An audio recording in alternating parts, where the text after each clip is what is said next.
oğlum. Oğlum abi ne?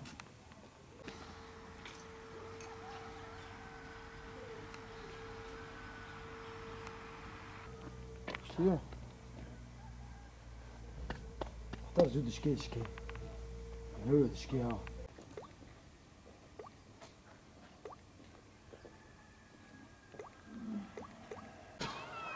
Tamam. Tamam.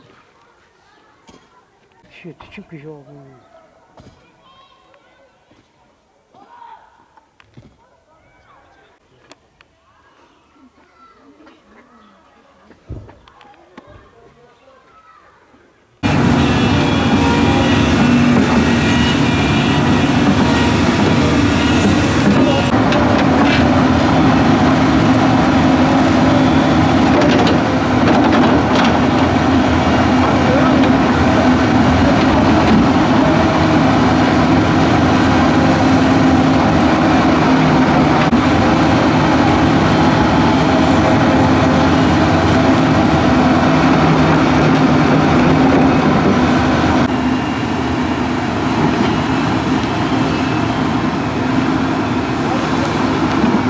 Karayünköy 1000 nüfusluk olduğu halde 40 yıldır 38 yıldır susuzdu.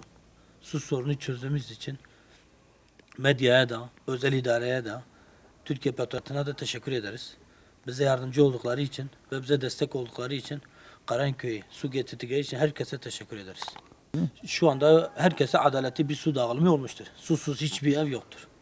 Allah elhamdülillah çok şükür. Ab hat peyvek emnah ve cey tiştekineş. Beyafte ne bu ma abtan gayra bu mabtani ve avlu bu.